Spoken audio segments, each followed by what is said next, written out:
あなたは本当に自分を大切にしていますか？この問いにすぐ答えられる人は少ないかもしれません。他人を優先しすぎて、自分の気持ちを置き去りにしてしまう優しいあなた。ユングは、他人の期待を生きる人は、自分を生きることを諦めた人だ、と言いました。あなたは心のどこかで、このままではいけない、と感じていませんか？朝、鏡の前で微笑みながらも心は泣いている。夜、布団に入った瞬間に、もう無理だ、と思ってしまう。そんな経験を繰り返していませんか？共感しすぎる人は、無意識のうちに他人の荷物を背負い、自分の心を痛め続けています。あの人を守らなきゃ、嫌われたくない、そんな思いが強くなるほど、自分の本音を押し殺し、心に影を作ってしまうのです。ユングは心を光と影で表現しました。光は希望や自分らしさ、影は抑圧した感情や恐れ。そして影は無意識の中で成長し、光を覆い隠します。あなたの中に、本当はノアと言いたいのにイエスを選んでしまう習慣はありませんか？それは影があなたを支配し始めているサインかもしれません。思考型は、正しくあらねば、と自分を追い詰め、感情型は、嫌われたくない、と相手の感情に溺れ、感覚型は、安心したい、と環境に振り回され、直感型は、未来を恐れる、あまり不安を抱え込みます。あなたはどのタイプに当てはまりますか？気づかないうちに、自分を見失っていませんか？例えば職場で、上司に怒られないように顔色を伺い続けて疲れ果てる。友達に嫌われないように LINE の返信を急ぎ、夜遅くまで心が休まらない。家族の不安を自分一人で受け止め、どんどん笑顔が作り物になっていく。そんな日々が続くと、心は限界を迎えます。そして影は、もう頑張らなくていい、とあなたに囁き始めるのです。ユングは、影を見つめる勇気がなければ、影はあなたの運命を支配する、と警告しました。自分の中の影を認めない限り、心は他人の言葉や態度で簡単に揺さぶられ、自分の価値を他人の評価に委ねてしまいます。あなたは自分の価値を自分で感じられていますか？私の本当の気持ちはどこにあるのだろう？と自分に問いかける時間を持っていますか？人にいい人だねと言われるために生きていませんか？ありがとうと言われた瞬間にだけ自分の存在意義を感じていませんか？それは共感力の裏に潜む心を蝕む影です。影を恐れる必要はありません。影はあなたの弱さではなく、あなただけの物語を作る大切な一部です。影を受け入れることは自分自身を理解し、本当の意味で自分を大切にすることにつながります。影と光を統合したとき、他人に振り回されない強さが心に宿ります。自分は誰の人生を生きているのか？この問いを胸に自分を犠牲にする優しさを終わらせる覚悟を持ちませんか？心の奥にある本音を見つめ、自分の物語を取り戻しましょう。その優しさはあなたを守っていますか？それとも壊していますか？心の奥でこの問いに戸惑うなら、あなたはすでに限界が近づいているのかもしれません。共感しすぎるあなたは、他人の悲しみや怒りを自分の心に刻み込み、まるで自分自身の痛みのように抱え込んでいませんか？心の中で、こんなはずじゃなかった、と小さくつぶやく自分に気づいたことはありませんか？ユング心理学では、自分を押し殺し続けることが影を肥大化させ、心を蝕む原因になると言います。共感は素晴らしい才能です。しかし、その力が自分の心を傷つけてしまうのは、本末転倒です。あの人を悲しませたくない、失望されたくない、そんな思いが強くなるほど、自分の感情を抑え込む習慣が心に刻まれていきます。そして影は、自分は価値がない、自分は愛されない、という思い込みを作り上げていきます。思考型は正しさへの執着で自分を追い詰め、感情型は共感しすぎる苦しみに沈み込み、感覚型は安心感を求めて周囲に振り回され、直感型は未来への不安に心を奪われます。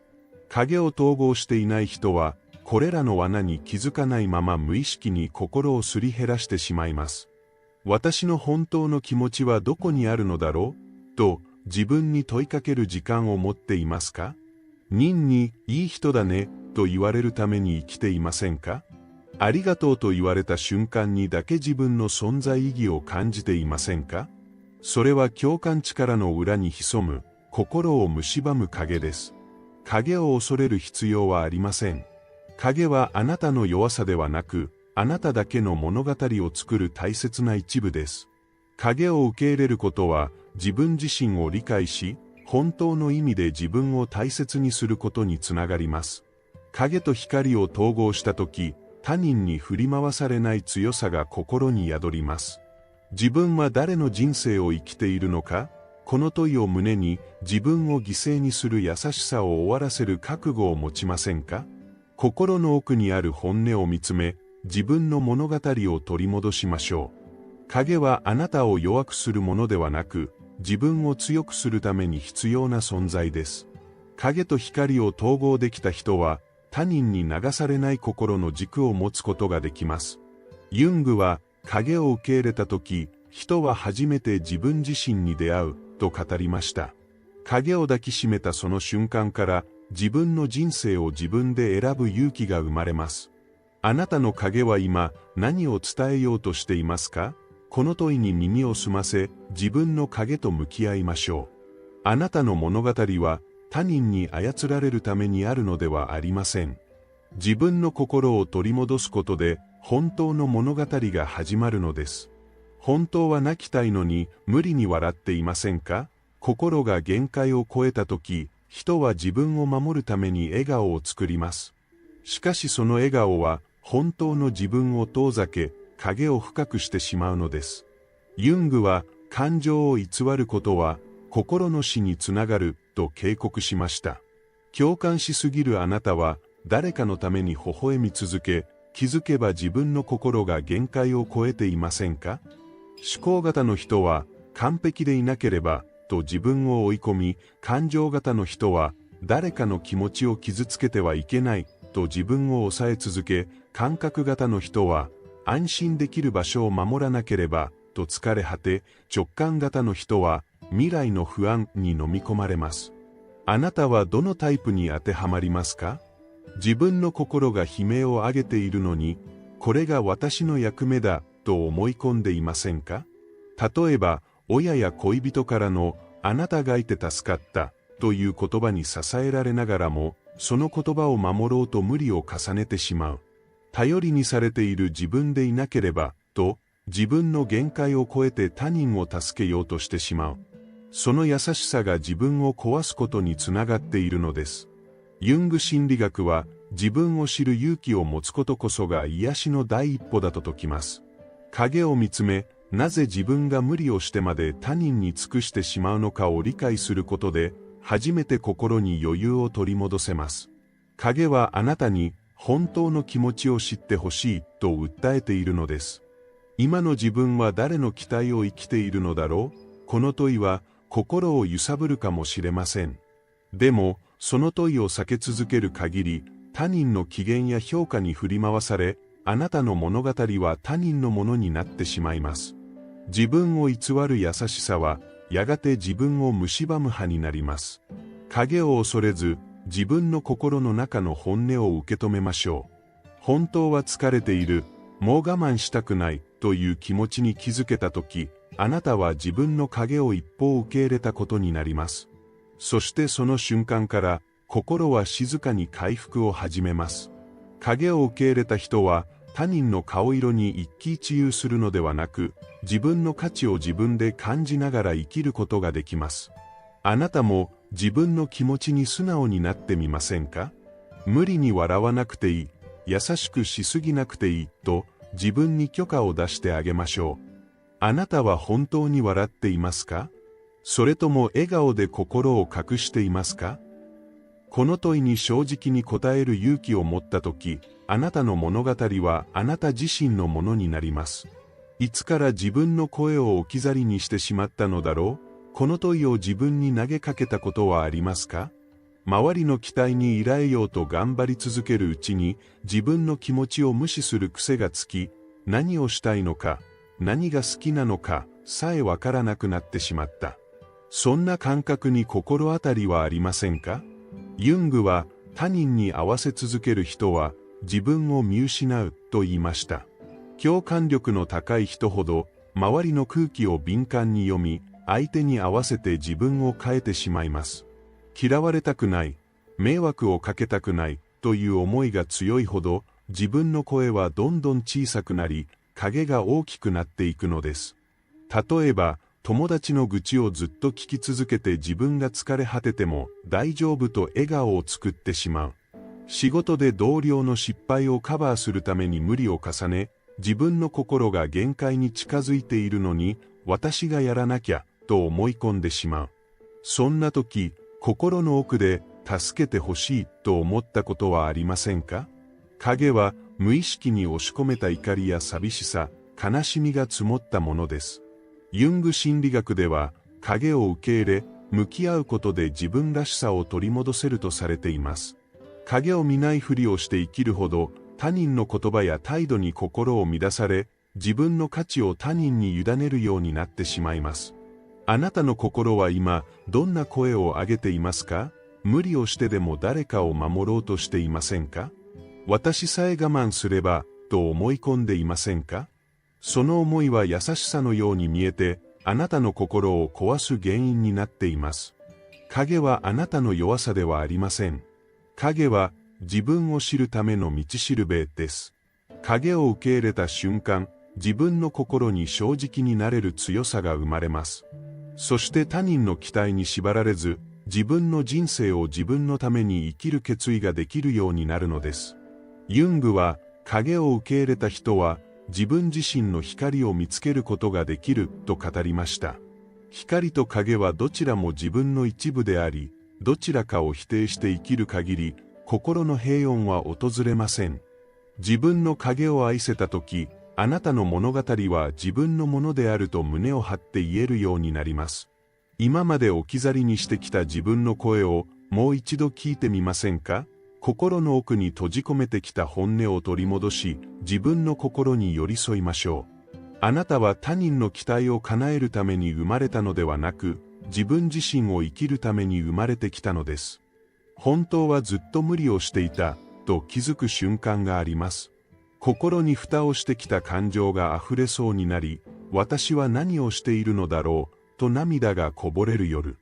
共感しすぎるあなたは、相手の気持ちを守るために自分を犠牲にしてきたのではありませんか？ユングは、心の声を無視するほど、影は力を増し、あなたを支配する、と教えました。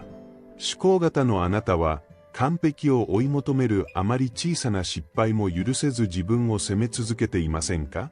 感情型のあなたは、誰かの感情に敏感すぎて自分が傷ついてしまっていませんか？感覚型のあなたは、安心を求めるあまり変化を恐れていませんか？直感型のあなたは、未来への漠然とした不安で心を重くしていませんか？あなたはどのタイプに当てはまりますか？そしてその影に心が支配され、他人の期待に振り回されていませんか？例えば、職場で上司の些細な言葉に、自分がダメだからだ、と自分を責め続ける。友人の不機嫌そうな態度に、何か悪いことをしたのでは、と不安になる。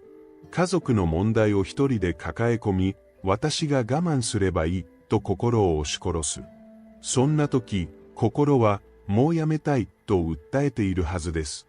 影を抱えたまま生きると、自分の人生が他人の言葉や態度で左右され続けます。ユングは、影を受け入れた人は、自分の物語を生きられる、と語りました。影を見つめ、自分の気持ちに正直になった人だけが、心の自由を手に入れることができます。自分の声を置き去りにしていないだろうか？この問いを忘れないでください。影は自分を責めるためのものではなく、本当の自分に気づくためのサインです。影を受け入れることは痛みを伴うかもしれません。でもそれは自分自身を理解し大切にするために必要なプロセスです。あなたはいい人って言おうとしてきたかもしれません。頑張り屋で言おうとしてきたかもしれません。でもその裏で心が傷つき、自分は何のために生きているのかと迷い続けてきませんでしたか？その迷いを終わらせるために、まずは自分の影を認めてあげてください。私は本当に自分を大切にしているだろうか？この問いを胸に自分の心の声を取り戻しましょう。影と光はあなたを作る両方の要素です。影を避け続けるのではなく、愛し、自分の物語の一部として抱きしめましょう。あなたの物語は、あなた自身のためにあります。自分を偽って生きていないだろうか？心の奥に湧いたその疑問を、忙しさや他人の期待で押し流していませんか？共感しすぎるあなたは、相手の期待に依頼ようとするうちに、自分の心の声を遠ざけてしまいがちです。ユングは、自分に嘘をつくことは、心の死を招くと言いました。本当の気持ちを押し殺し続けると、自分を見失ってしまいます。思考型の人は完璧を求め続け、ダメな自分を許せないと苦しみ、感情型の人は相手の気持ちを感じすぎて苦しいと思いながらも笑顔を崩せず、感覚型の人は安心のために変化を避け、可能性を閉ざしてしまう。直感型の人は未来への不安に心を奪われて今を楽しめない。共感しすぎる人はこの4タイプのどれか、あるいは複合で影を作りやすいのです。例えば、親しい人に、あなたがいて助かると言われたその一言に縛られ、期待に依頼続けなければ、と無理を重ねていませんか？嫌われたくない、頼りにされたいという思いが気づかないうちにあなたの心を追い詰めていませんか？その優しさはあなたの魅力でもありますが、時として自分自身を苦しめる派になるのです。ユングは影を抱きしめた人だけが自分を知り、本当の人生を歩めると言いました。影を怖がるのではなく、自分の大切な一部として受け入れたとき、心は自由になり、他人に振り回されずに自分の価値を信じられるようになります。影は自分を責めるためにあるのではなく、本当の自分に出会うための道しるべです。本当はどう感じているのか？その問いを忘れないでください。他人に合わせすぎて心をすり減らしてきたあなたにこそ、自分の本音を取り戻してほしい。心に湧いた、やめたい、逃げたい、という気持ちは弱さではなく、限界を超えた心が出す SOS です。影を受け入れるのは怖いかもしれません。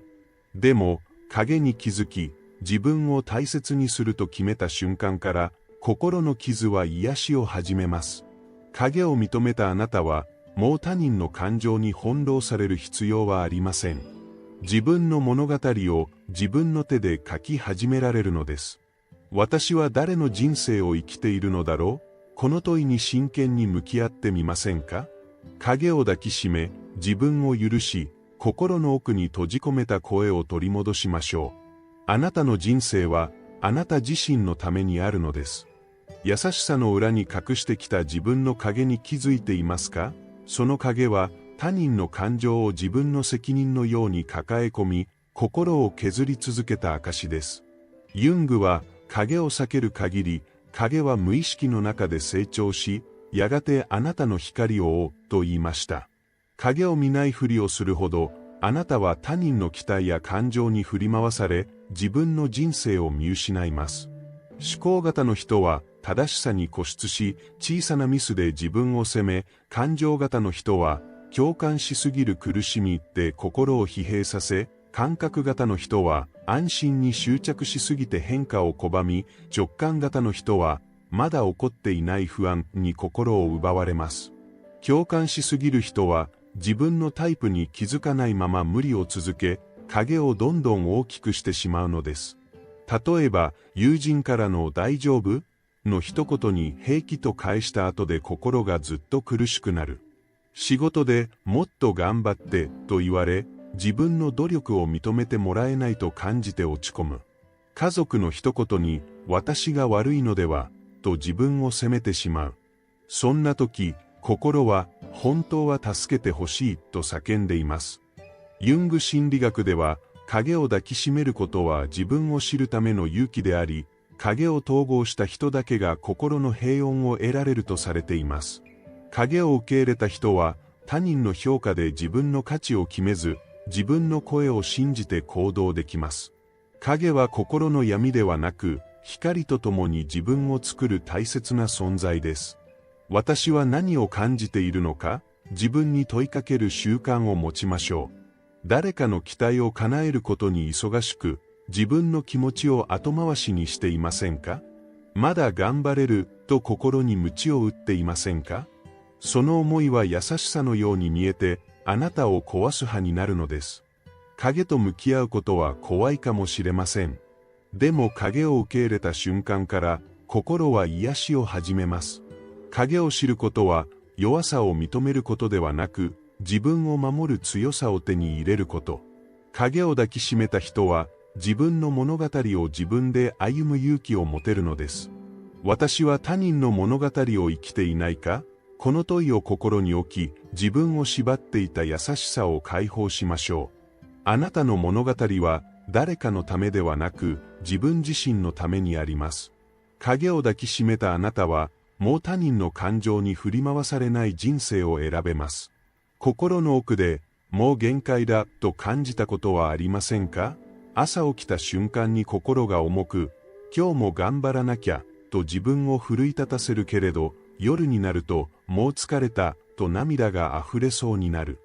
共感しすぎるあなたは自分の心に無理をさせながらも、これが私の役目と思い込んでいませんか？ユングは無意識に支配される人は自分自身を生きることができないと言いました。思考型は完璧でいないと認められないと思い込み、感情型は誰かの感情を守らなければと自分を犠牲にし、感覚型は安定を壊したくないと変化を恐れ、直感型は未来を不安視して今を楽しめない。あなたはどの影に支配されていますか？例えば誰かに最近元気？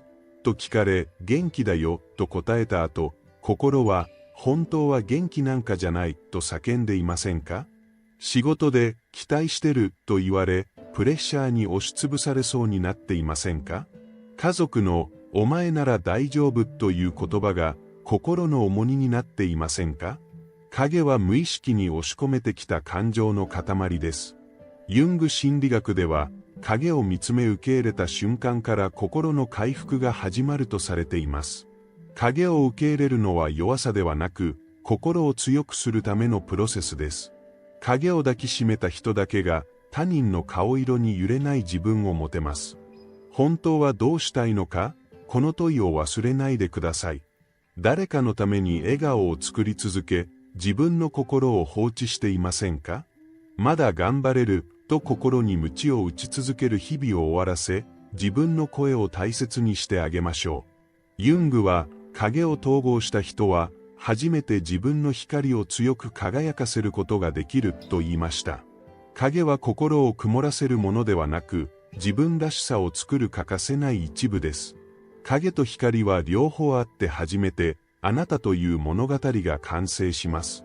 心の奥にある影に気づき、もう無理をしなくていいと自分に言ってあげてください。影を受け入れたその瞬間から、心は癒され、他人の期待に振り回されない人生が始まります。この物語を聞いて、あなたはどんな気持ちになりましたか？ぜひコメント欄に思いをシェアしてください。そして心に響いたなら、いいねとチャンネル登録で、これからも一緒に心の深海を探求していきましょう。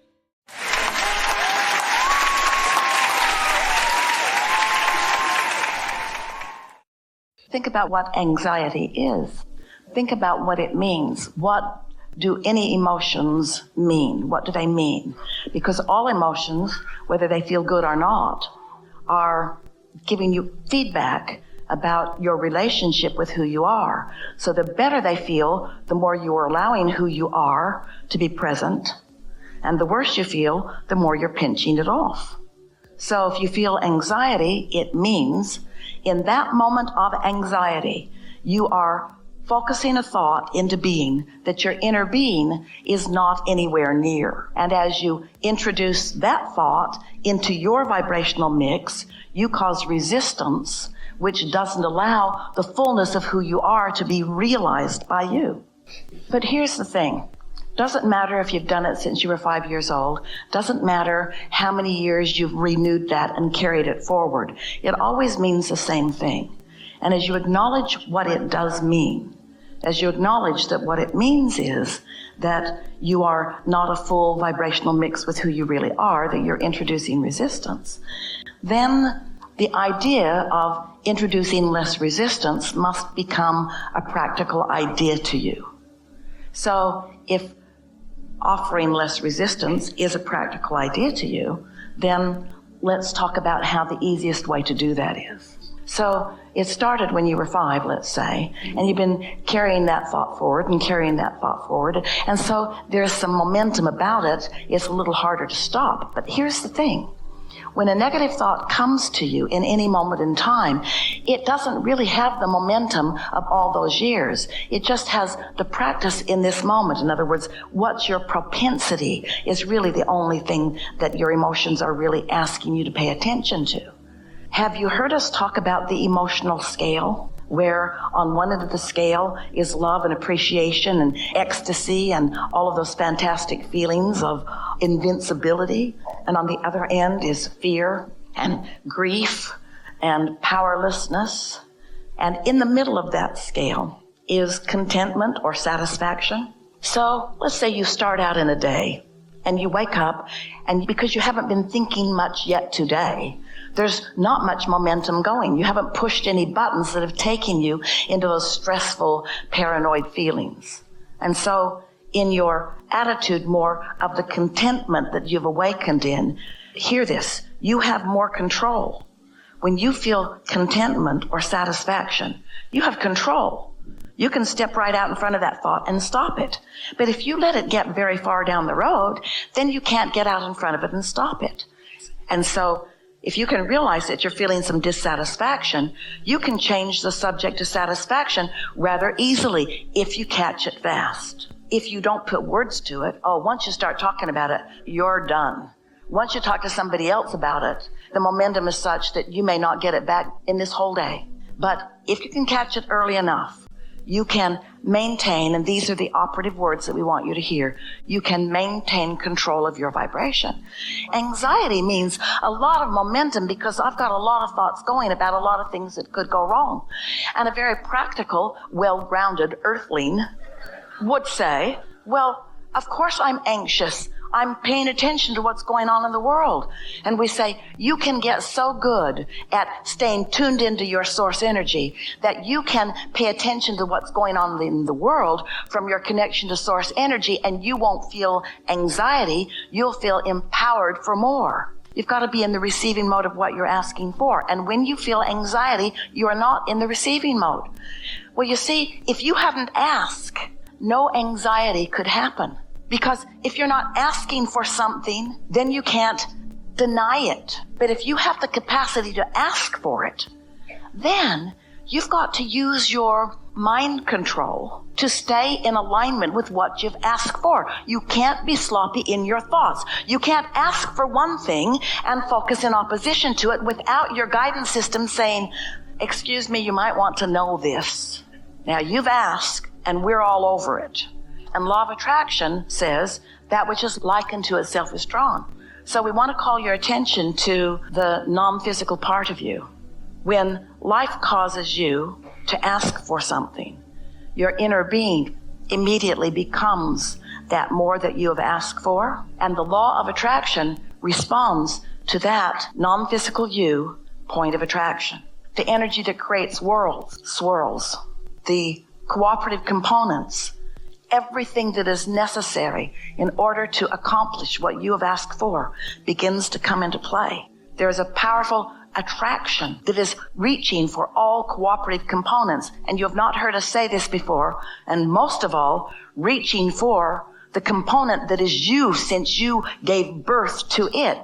You follow? So here is law of attraction and source energy and all cooperative components gathering everything necessary for what you've asked for. And if you are a holdout, then you feel anxiety. Anxiety, and worse, is what you feel when you've asked and set a whole lot into motion, and then you stubbornly decide that you're just going to keep looking at what is instead of going with what you are in the process of creating. When you are a creator, you have a responsibility to your creation if you want to feel good. And the responsibility to your creation, if you want to feel good, is to feel good.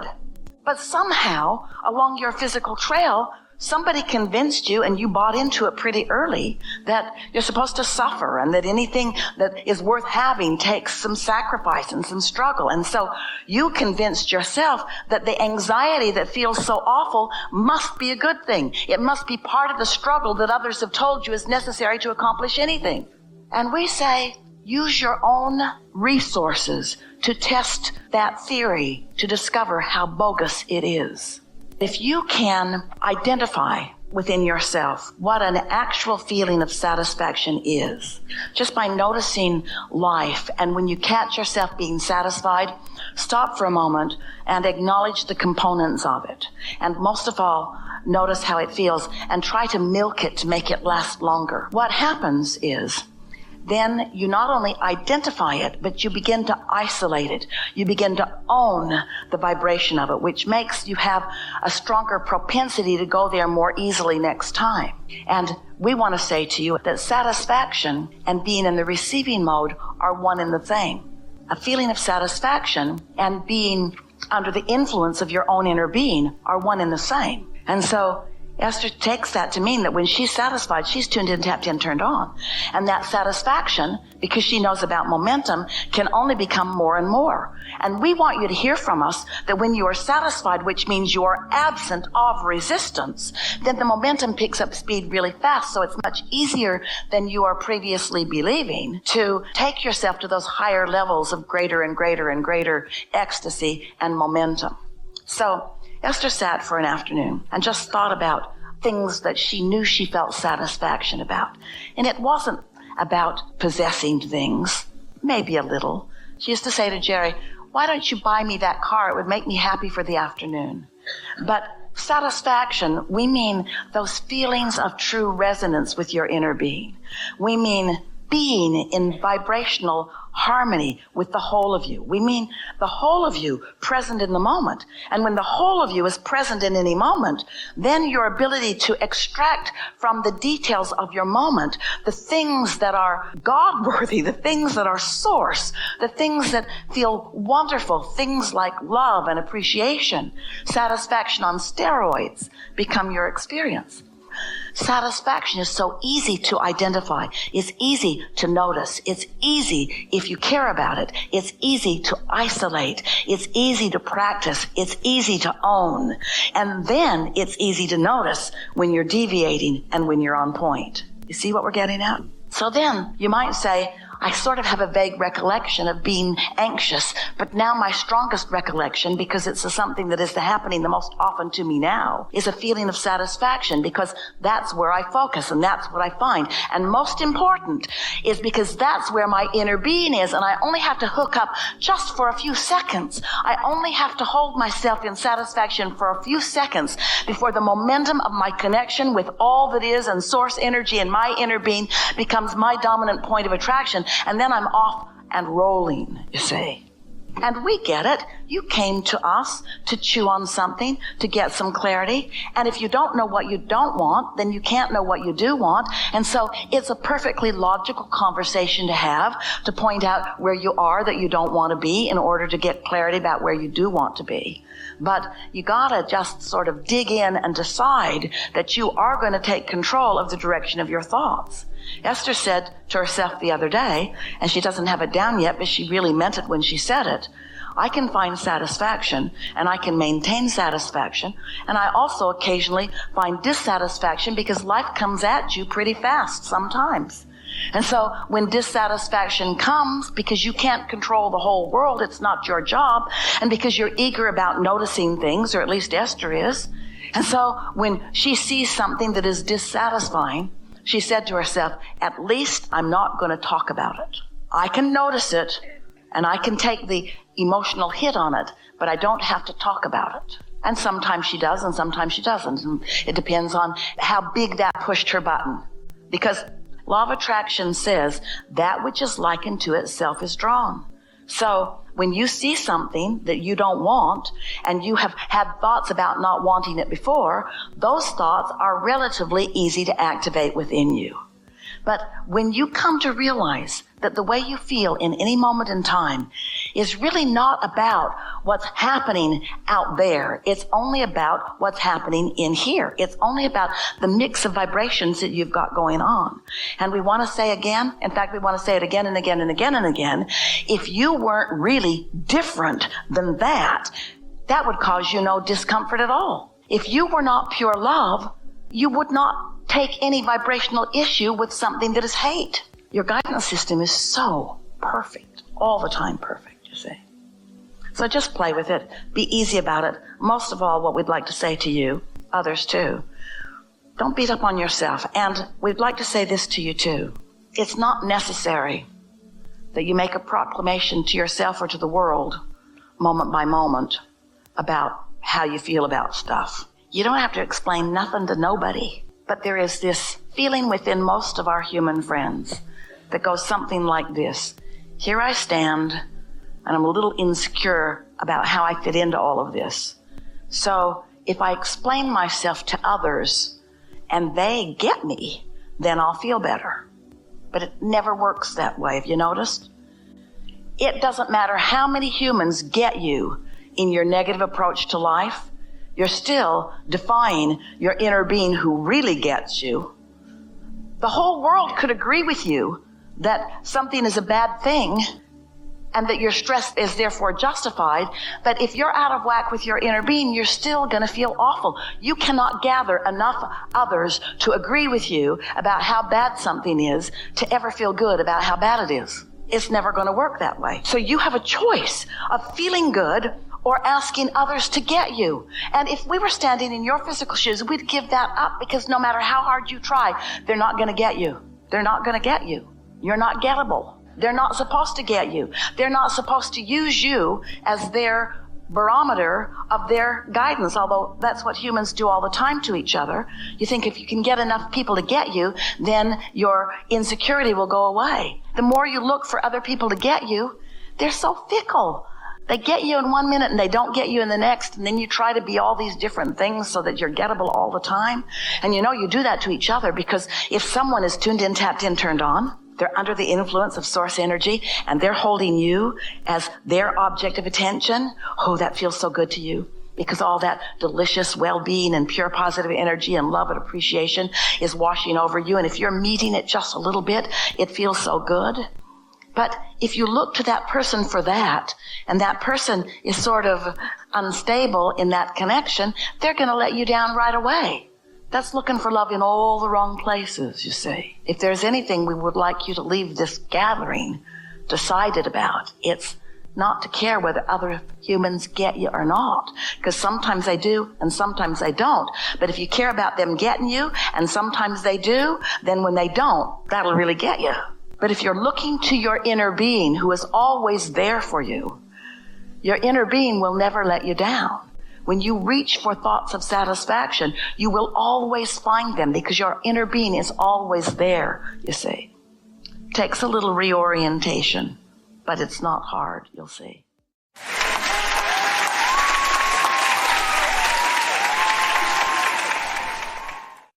You bring to us the most significant thing that's going on the planet today, and we want to say to you, what if there is no solution to that? What if there is no end to things that you don't want? Where does that leave you? What if there is no end to the things that you do not want? Because that's the way it is. There is no end to the things that you do not want. Because the things that you do not want have to exist in the same atmosphere where the things that you do want are. So what if there is always going to be that end of the stick that you don't want? What if every subject that you pick up the stick of has wanted on one end and the absence of it on the other? What if there will always be plenty of what you do not want? What are you going to do? Focus on what you do want and let that be the basis of your life experience. That is the answer. And you don't have to wait for everybody else or anybody else to figure that out. That's a really important part in this. Because if you need them to figure it out before you can have peace, then you've put yourself in a place where you will never have freedom. You've got yourself locked into the end of the stick where you can't win. I'll be happy when everyone else is happy. And I'll feel safe when there are no more terrorists on the planet. I'll feel good, you think you say, when everybody agrees with me and everyone wants to live just like I do. Stop asking somebody else, anybody else, to do anything different so that you can feel better. Because none of them were born to please you. Not one of them. Not one of them. And those who have been standing on their head to please you have given you a distorted view of how it's supposed to work, you see. So stop terrorizing yourselves by disallowing the expansion that you've already achieved. Can you step back a little bit and see the perspective, the big picture? Can you feel the ongoingness of that which is you? Can you get a little whiff of the eternalness that is you, just a little bit? Can you feel the view of Source looking upon you, not at you, not over you, looking with you? Can you feel the bigness of all of your moving parts? And can you feel the steady resonance of well-being that is at the basis of all of that? Can you feel the basis of love that we have all come from? And can you feel the steadiness of that never-ending stream? Can you feel the masses of those who are moving about in wellness, in consciousness, in communities, living in houses, eating food, in civilization, in what you don't even want to call civilization, but let's just feel the numbers, the sheer numbers in the billions of just the human species who is mostly living well-being. And now acknowledge that there are pieces of your day that don't go so well, but not mostly, and that there are some aspects of your community that are off kilter a little bit, but not mostly, and that there are pieces of the world that are not thriving, but not mostly, and just put it in perspective.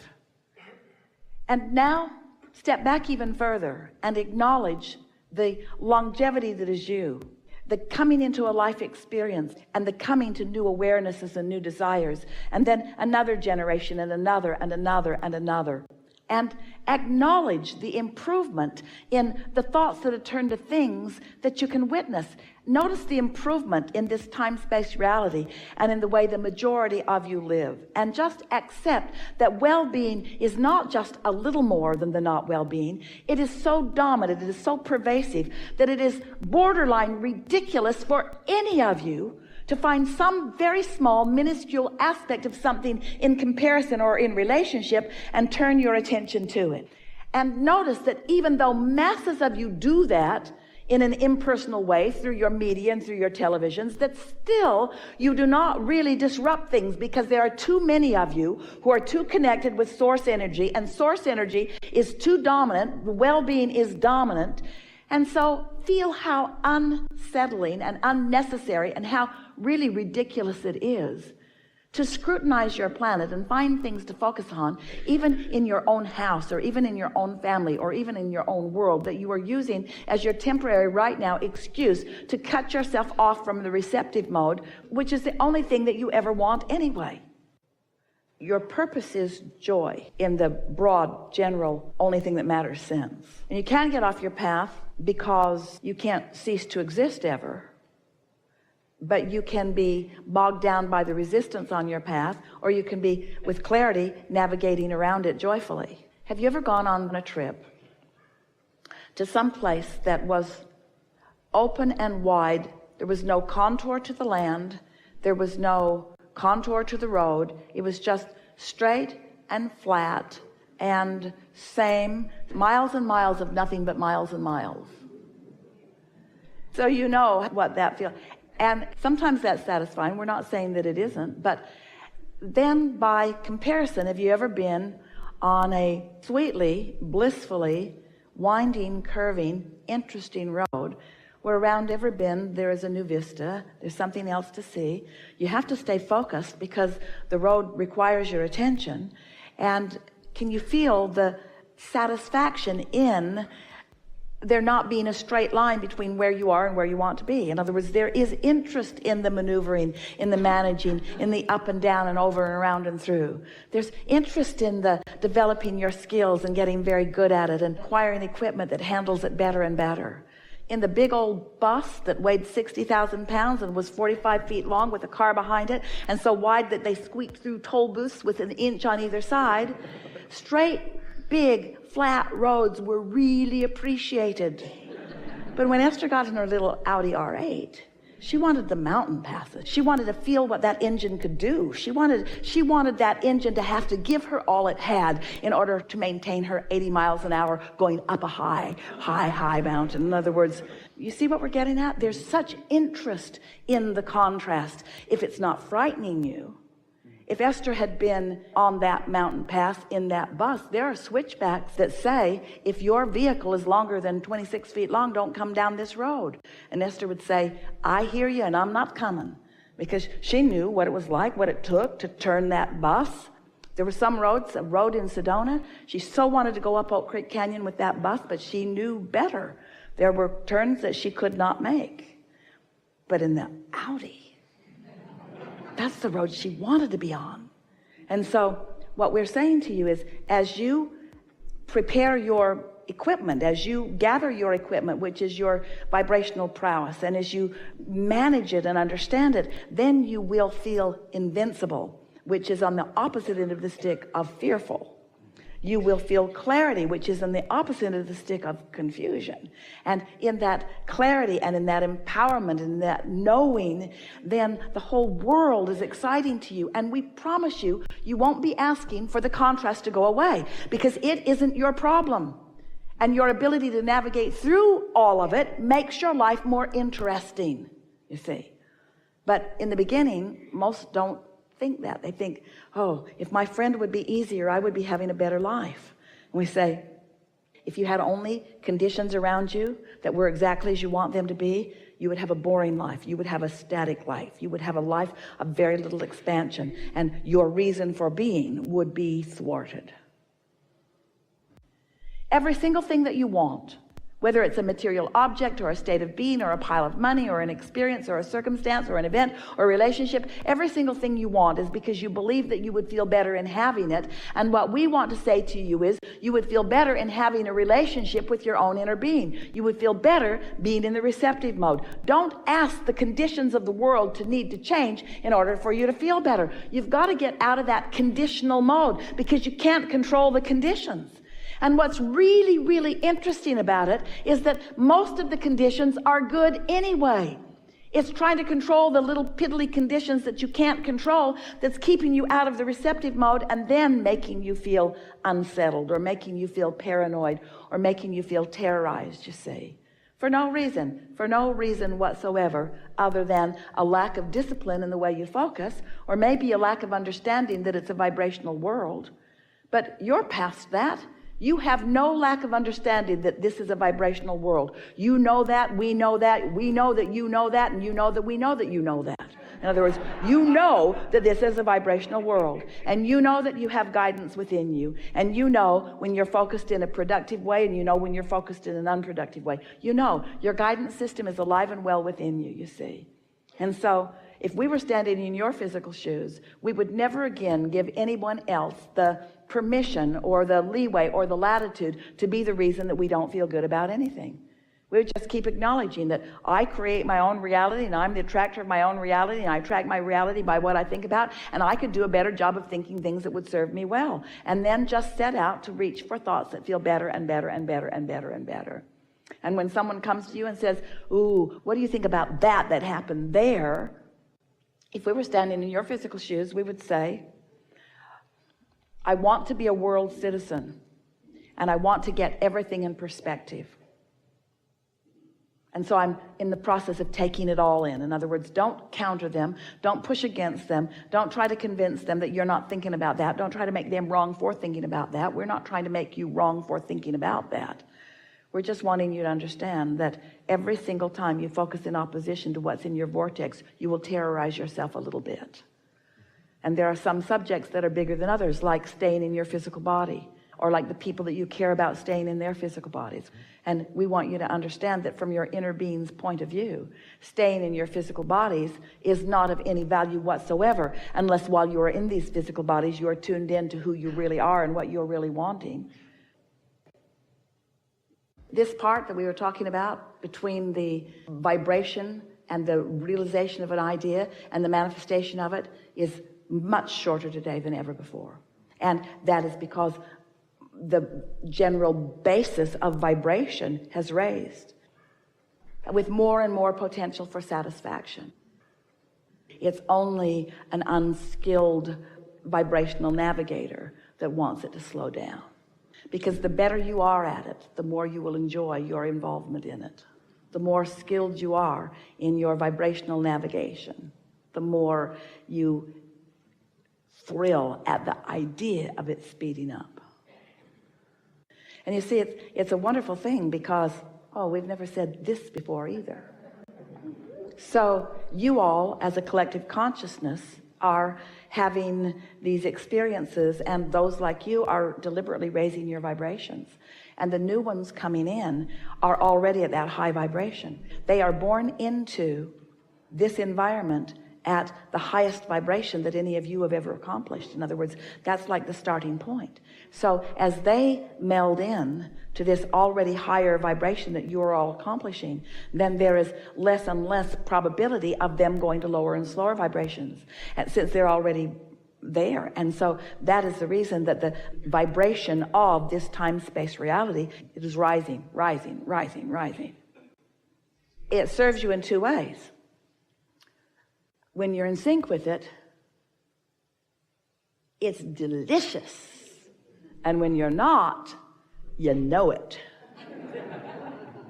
So you become more willing to accept that good that feels good is good. And that's really what's happening planetarily. That's what this movement is all about. That's the value that this platform has added value to the world in this significant way. More and more people are willing to accept the value of feeling good. And that sounds odd to those like you, but there are a whole lot of people that still believe, not as many of them, that still believe that if it feels good, it probably isn't. And that I should not selfishly serve myself. I should always be in service of others. And so they miss the whole point. They don't get into alignment, so they don't have any batteries in their contraption, and then they're working really hard to make their contraption do something, but their contraption won't do anything because it's not powered, because they haven't taken the time to get into the receptive mode. These are really good times. These are, in fact, the best of times. They're also the worst of times, depending on whether you're in alignment or not. Yes.